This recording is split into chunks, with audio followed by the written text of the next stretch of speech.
Anta. Bismillahirrahmanirrahim. Assalamualaikum warahmatullahi wabarakatuh. Waalaikumsalam warahmatullahi wabarakatuh. Bismillah, alhamdulillah, assalatu wassalamu ala rasulillah Sayyidina wa maulana Muhammad ibni Abdillah wa ala alihi wa ashabihi wa man tabi'ahum bi ihsanin ila yaumis sa'ah, amma ba'du. Para jamaah, bapak dan ibu, kaum muslimin muslimat, jamaah sholat subuh Mushola Nurul Iman yang ada di komplek atau di kampung Pondok Benda, RT 02 RW 04, Kelurahan Buaran, Kecamatan Serpong, Tangerang Selatan, Provinsi Banten. Alhamdulillah, ini kita ada pada hari Jumat tanggal berapa ya? Tanggal 6 ya. Tanggal 6 Maret tahun 2026 bertepatan dengan tanggal 16 Ramadan tahun 1447 Hijriah. Kita akan melanjutkan bait yang ke-46 ya. Bait syair yang dikarang, yang disusun oleh Imam Al-Bushairi di dalam qasidah Burdah. Mari kita mulai. Fa inna fadla rasulillahi laisa lahu haddun fayu'riba anhu natiqum bifami. Mari. Ya Rabbi bil Mustafa baligh maqasidana waghfir lana ma madha ya wasi'al karami. Lau nasabat qadrahu ayatuhu idhaman ahya asmuhu hina yud'a dari masarramami. Ya Rabbi bil Mustafa baligh maqasidana waghfir lana ma madha ya wasi'al karami. Lam yamtahin bima ta'yal uqulu bihi hirsan alaina falam nartab wala nahimi. Ya Rabbi bil Mustafa baligh maqasidana waghfir lana ma madha ya wasi'al karami. A'yal wara fahmu ma'nahu falaysa yura fil qurbi wal bu'di fihi ghairu munfahimi. Ya Rabbi bil Mustafa baligh maqasidana waghfir lana ma madha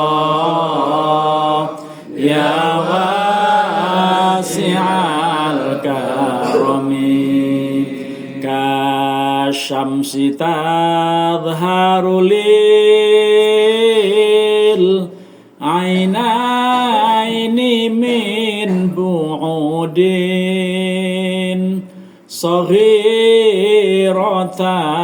wa tukilu tarfa min amami. Maulaya sholli Maulaya sholli wa sallim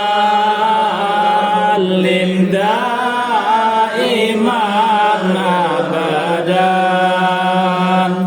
ala habibika khairil khalqi kullihim wa kaifa yudriku fid dunya haqiqatahu qaumun niyamun tasallau anhu bil hulumi. Maulaya sholli Maulaya sholli wa sallim daiman abadan ala habibika khairil khalqi kullihim. Bapak dan Ibu, tadi yang kita baca itu bait-bait yang semuanya memuji Rasulullah Sallallahu Alaihi Wasallam, diawali dengan fa inna fadla Rasulillahi laisa lahu haddun fayuribu anhu natiqun bifami. Karena keutamaan Kanjeng Rasulullah Sallallahu Alaihi Wasallam sungguh tidak terbatas. Tidak satu pun mampu mengungkapkan dengan kata. Saking banyaknya dan saking agungnya Rasulullah itu tidak bisa diungkap dengan kata-kata.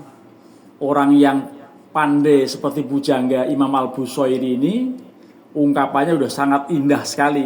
Ini kalau dirasakan orang yang paham sastra Arab luar biasa, makanya sangat populer sampai hari ini. Launa sabat qadrahu ayatuhu idhaman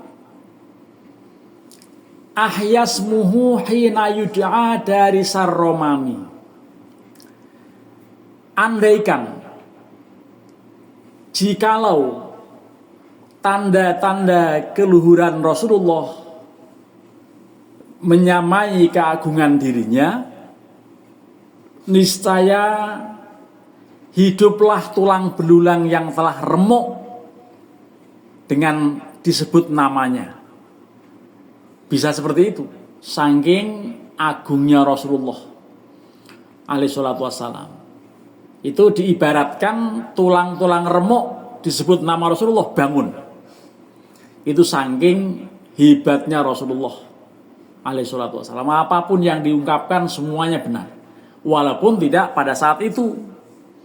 Tadi sebelum ngaji, sebelum berangkat dengerin ungkapan-ungkapan yang disampaikan Gus Baha mengenai ungkapan-ungkapan Rasulullah yang ternyata baru terbukti beberapa puluh bahkan ratus tahun setelah itu. Ya. Antara lain apa tadi yang diceritakan seorang Suraqah. Suraqah itu orang yang berulang kali mau membunuh Nabi dan akhirnya masuk Islam.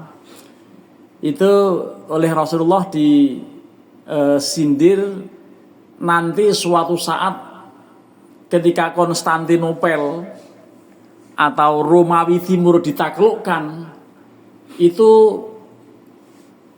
mahkota raja itu akan dipakai oleh Suraqah.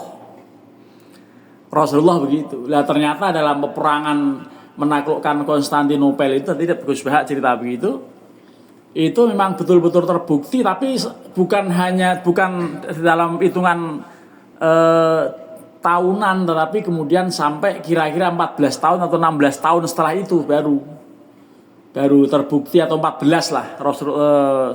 Sayyidina Abu Bakar 2 tahun, Umar bin Khattab berapa? Memerintah itu 12 tahun, 14 tambah, kalau Rasulullah mengungkapkan waktu itu waktu mau perang Khandaq atau perang Ahzab yang membuat parit itu 2 tahun.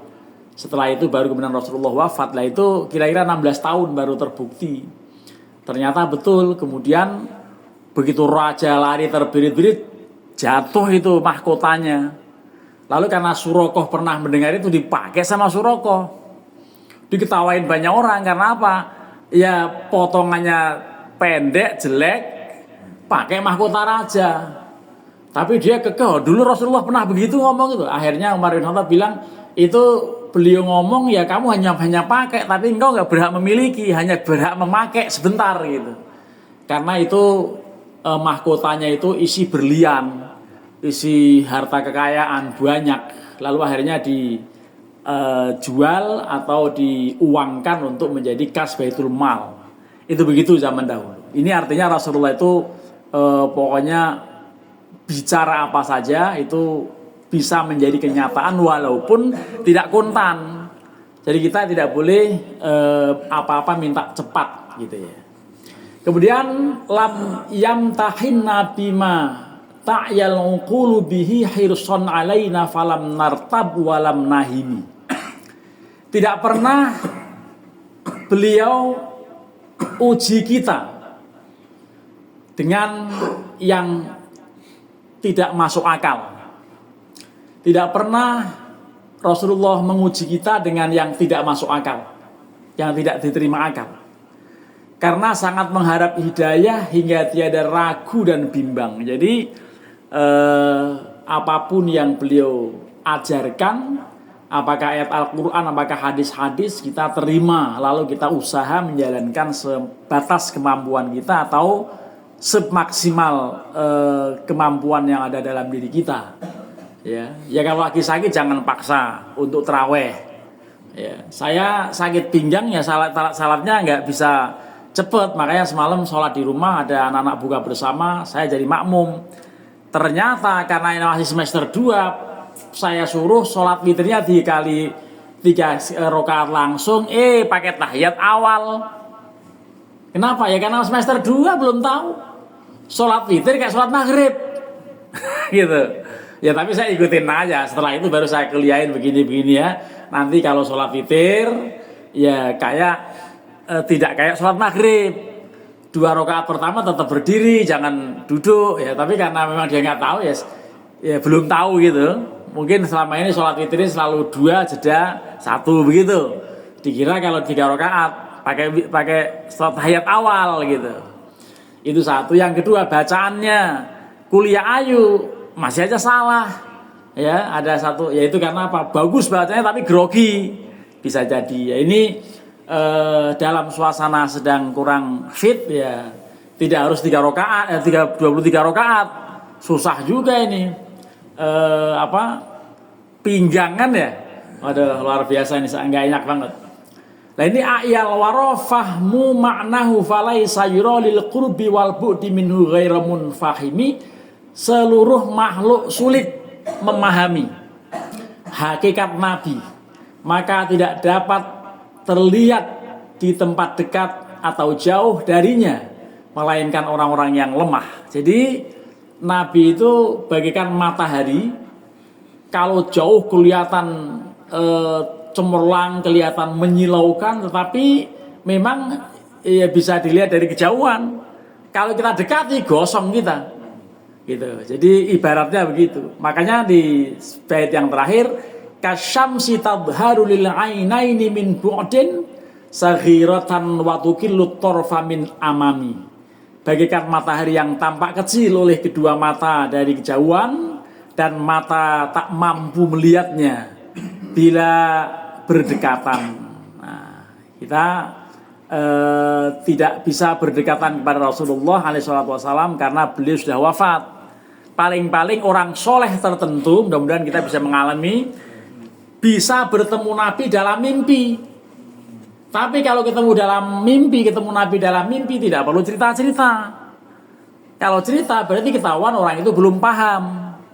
Dulu pernah ada orang yang ngaku mimpi Nabi, ketemu Nabi bilang begini-begini, bahwa orang itu mati syahid. Lah, itu malah justru menjadi pertanyaan.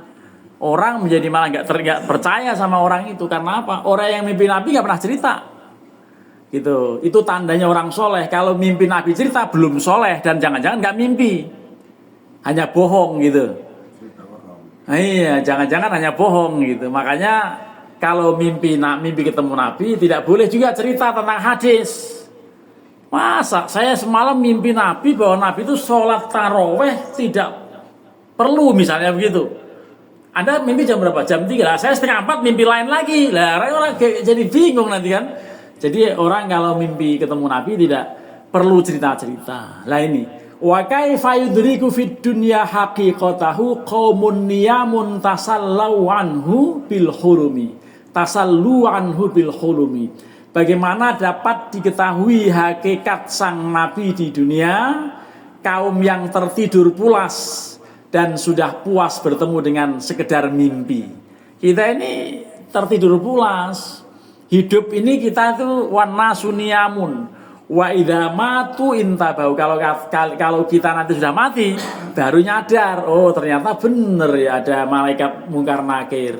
Ternyata benar ada malaikat Israel. Ternyata benar ada ini ada itu.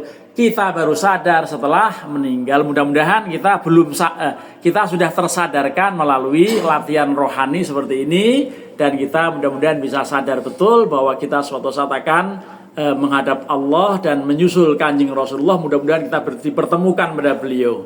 Lakal hamdulillah ya Rabbana ya Maulana ya Ma'bud. Allahumma sholli wa sallim wa barik ala sayyidina Muhammadin fil awwalin wa fil akhirin.